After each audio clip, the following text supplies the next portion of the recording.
Magandang araw mga kaibigan. Kumustahin natin ngayon ang kalagayan ni former Executive Secretary Midaldea, no?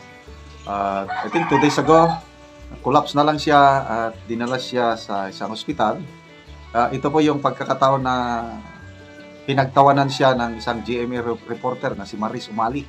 Ngayon, umaani na siya ng batikos dahil tinawag niyang matanda, na parang pinaratangan na pinipik lang niya yung pagka-collapse dahil nakamata daw, mamaya biglang kumikit nung nakita niya si Maris Umali. Hindi alam na naka-record yung pangyayari. Ayun, binabati ko sa social media. So, kumusta na ngayon si E.S. Midaldea? Ito, nalaman ko sa post ni Senator Robin Padilla, dumaan pala siya ng isang maselang operasyon. Hindi naka-specify dito anong operasyon ba. So, basahin natin itong post ni Senator Robin Padilla, 7 hours ago na post. Pambihira. Pagbukas ng mata, pagkatapos ng kanyang urgent medical procedure, ang unang bukang bibig ni E.S. Midaldea, si Rudy, anong balita? Si Inday, nagkita na ba sila ni Rudy? Iba rin ang pagkakaibigan ng dalawang ito. Daig pa ang till death do us part ng mag-asawa. So, dyan lang muna, no? Mayroon pang dagdag na post. Malala ko yung kumakalat ngayon na perception na trinaidor ng mga si PRRD trinaidor ng mga malalapit niyang kaibigan. Ipinagkanulo. Alam nyo na yung kwento nila ni General Anyo, Secretary Anyo, na mabuti na lang sa Senate hearing kahapon, nagsalita si Secretary Anyo na wala akong kinalaman dyan.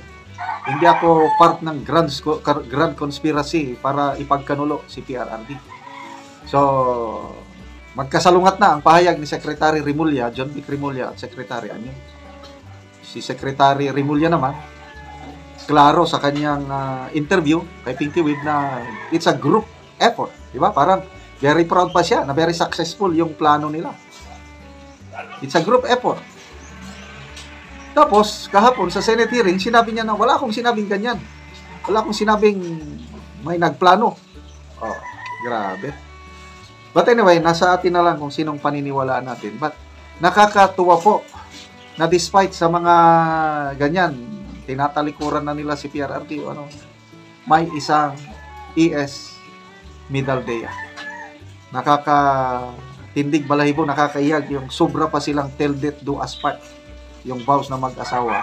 Kasi bagong bukas ng mata, kumusta si Rudy? Wow! Sana all, makahanap tayo ng ganitong kaibigan. Alhamdulillah sa naging tagumpay ng operasyon ni Sir Bingbong. Ngayon ko lang nalaman na Bingbong pala ang palayo ni E.S. Midaldea. Allahu Akbar, inshallah, ito na po ang umpisa ng magandang magaganap. I-sleep na muna po, Sir, former Executive Secretary Bingbong.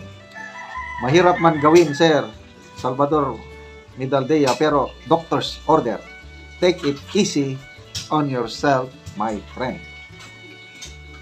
Allahumma inshallah illa ma'ajalus salam. Wow, I'm sorry, hindi ko masyadong mabasa itong Aramaic, but I believe ito pagpupuri sa Diyos na si Allah. Oh Allah, there is no ease except that which you make easy, and indeed you, when you want, make difficulties easy. Yes, God is in control. Allah is in control. Kaya umasa lang po tayo sa Diyos.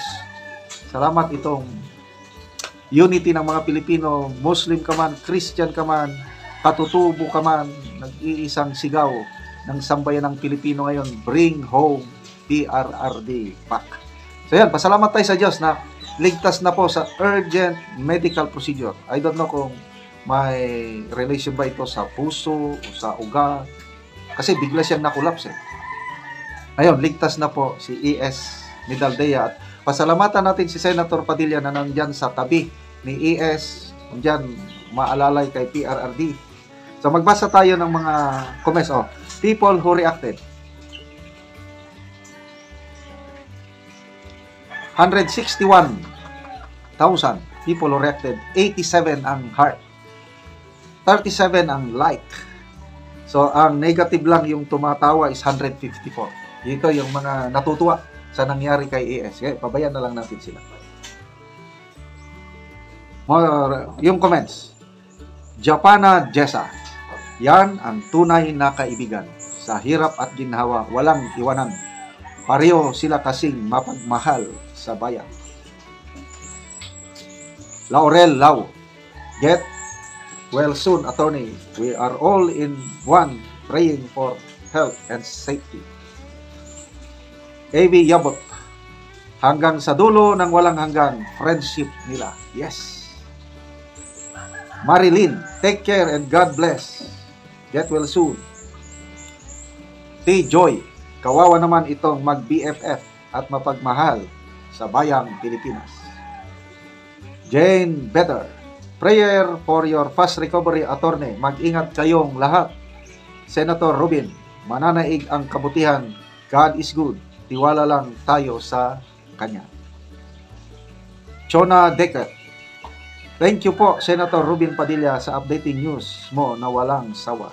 God is good. Take care, AS. And thank you, Sir Rubin Padilla, for your kindness. So mga kaibigan, salamat sa inyong palaging panonood sa ating channel. Nakakatulong po kayo ng malaki sa Tribong Talanding sa Bukidnon. Sa ngayon, galing sa sweldo ng ating YouTube, namimigay tayo ng yero at pako para ma-repair ang kalunos-lunos na kalagayan, sira-sirang bahay ng Talanding. Panoorin nyo ang video na ito.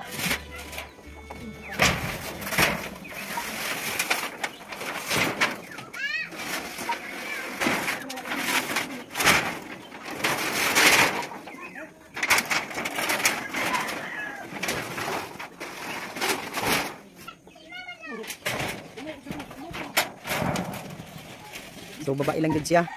Na siya ra gyud ang nagpanpanday ning balay kay kani sa lain masaligan.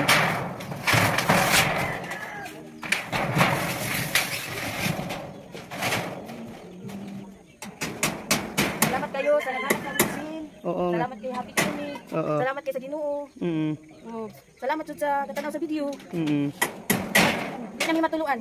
Unsay mga kaistorya te karon nga bago nakagatop na ikaw na gid ang naghimog balay unsa nga dili na ka matuluan. Salamat kay sa Ginoo nga di namin maulanan. Ug sa nag-sponsor ani nga daghang taon ilang matabangan. Lipay kay mi kay di namin maulanan. Maayo na inyong atop. Di namin maulanan. Oo. Nawala na tong mga dagko kay bulsot nga inyong atop karon bag-o na. Salamat kay sa naghatag ani. Unta daghan pa kay inyong mahatagan. Daghan pang nanginahanglan nga sabad ninyo. Daghan pa kay buslot ug atop. Oo, dili. Daghan pa untay inyong mahatagan nga buslot ug atop pareha sa among atop. Lagi. Buslot. Karon dili na buslot. Oo, nindot na. Dada na sinaw na. Sinaw na kayo. Oo. Sige, salamat. Salamat. Sige, bye-bye.